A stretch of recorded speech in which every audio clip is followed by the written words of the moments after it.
अनुभवी आंखें सच दिखाते हैं, छुपाते नहीं। जय हिंद दोस्तों। भागलपुर में बम विस्फोट आपने तो सुना ही होगा। 14 जाने चली गई, यह भी आपने सुना होगा।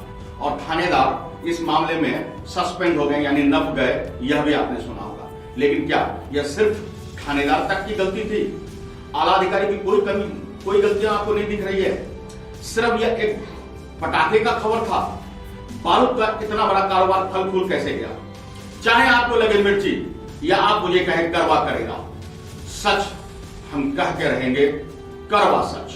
आप देख रहे हैं करवा सच और मैं हूं आपके साथ संतोष शुक्ला। लेकर आए हैं भागलपुर बम विस्फोट पर आपके पास एक एनालिसिस, विश्लेषण यह कि लीलावती ने ले लिया 14 जिंदगी। आखिर लीलावती एक अनपढ़ महिला ने किस तरह अवैध कारोबार को इतना बड़ा रूप दे दिया?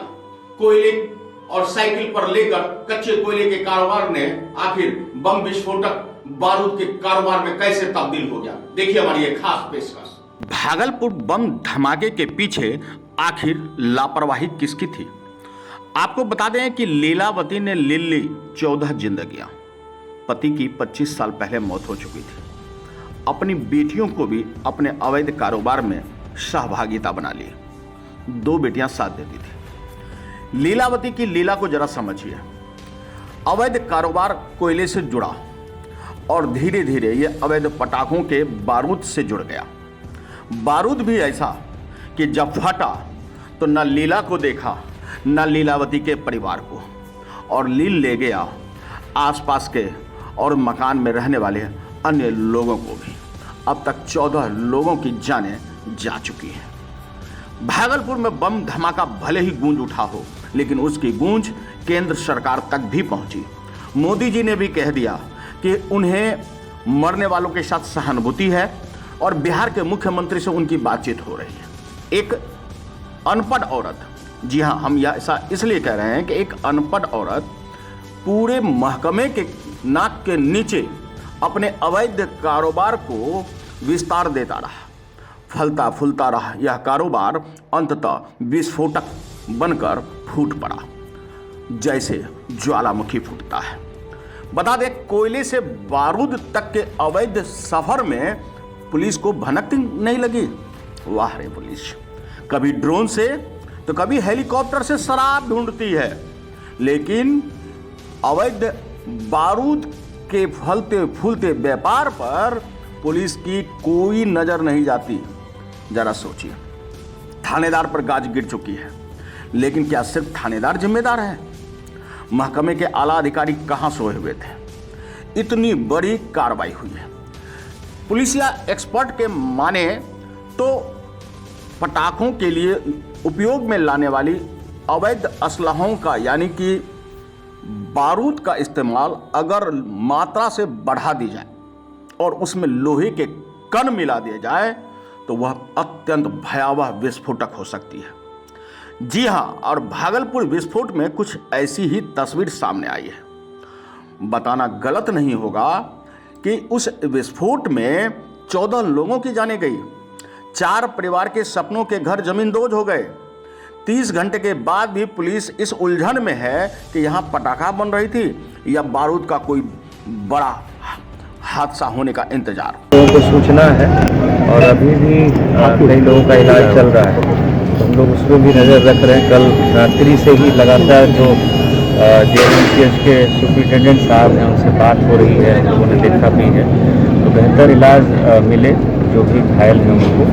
और घटना के बारे में आपको पता ही है, कल रात से हम लोगों ने पहले भी आप लोगों को ब्रीफ किया था। अभी जांच चल रही है और उसका जो फलाफल होगा उससे आपको अवगत कराया जाएगा। सर, एक थानेदार को सस्पेंड करने की बात सामने आई है सर, क्या कार्रवाई क्या हुई सर? अन्य कार्रवाई और जांच के साथ साथ प्रथम दृष्टया ये बात भी सामने आई कि यहाँ पे रेगुलर रूप से पटाखे बनाने और बेचने की शिकायत आसपास के लोगों ने बताई है पुलिस को। तो इसमें स्थानीय थाना को तो समय रहते एक कार्रवाई करनी चाहिए थी। इस तरह का पटाखे का अवैध निर्माण करना रिहायशी इलाके में और वहाँ इसकी बिक्री होना, इसमें थाना ने समय पर कार्रवाई नहीं की है, जिसमें SHO की लापरवाही पाई गई है और उनको निलंबित किया गया है।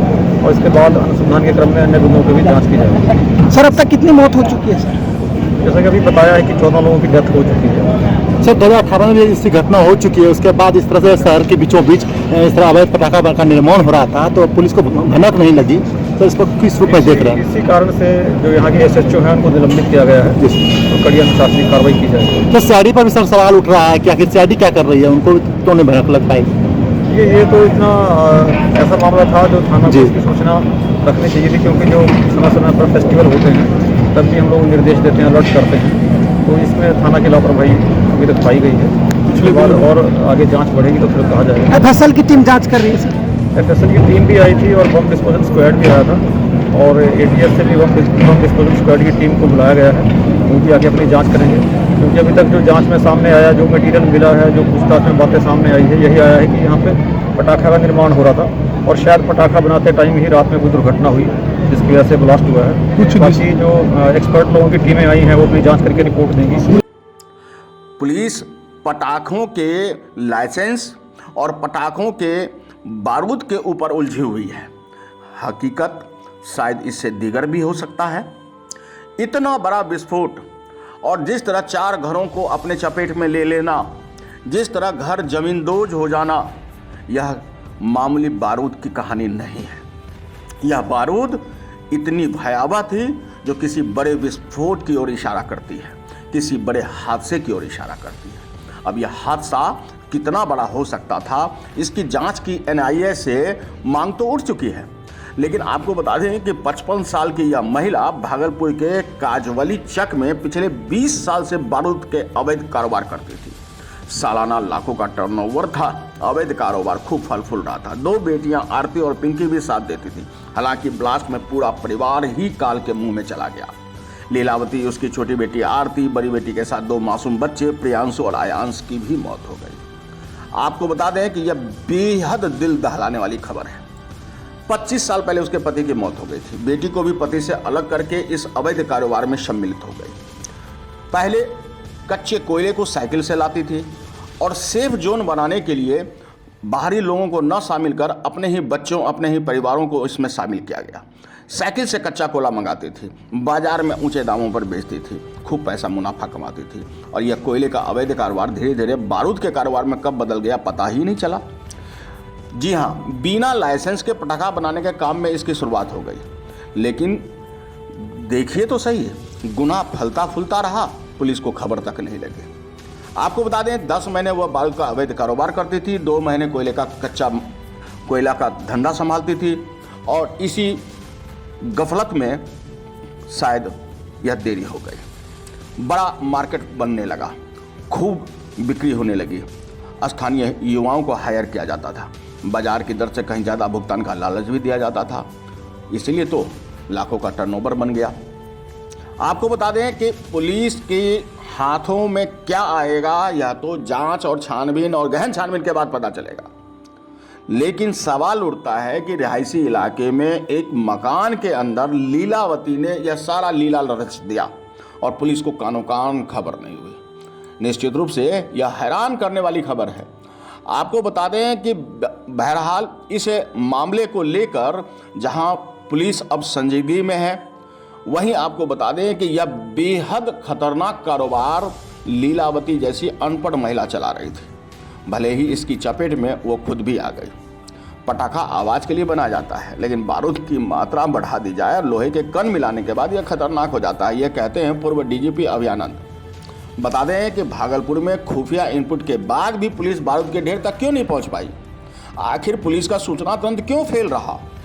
ड्रोन और हेलीकॉप्टर से शराब ढूंढने वाली पुलिस आखिर इतने बड़े अवैध कारोबार पर रोक लगाने में कामयाब क्यों नहीं दिखी? थानेदार ही क्या सिर्फ जिम्मेदार है? आला अधिकारी को इसकी भनक तक नहीं लगी?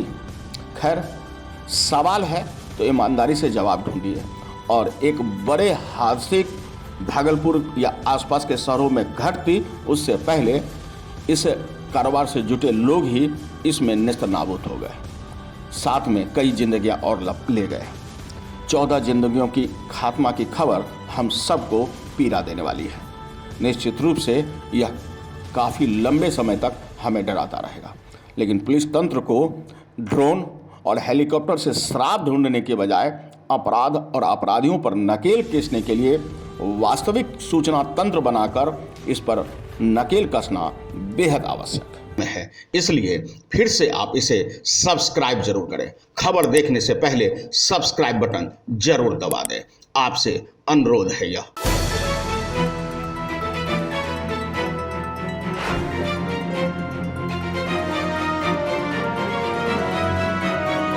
अनुभवी आंखें सच दिखाते हैं, छुपाते नहीं।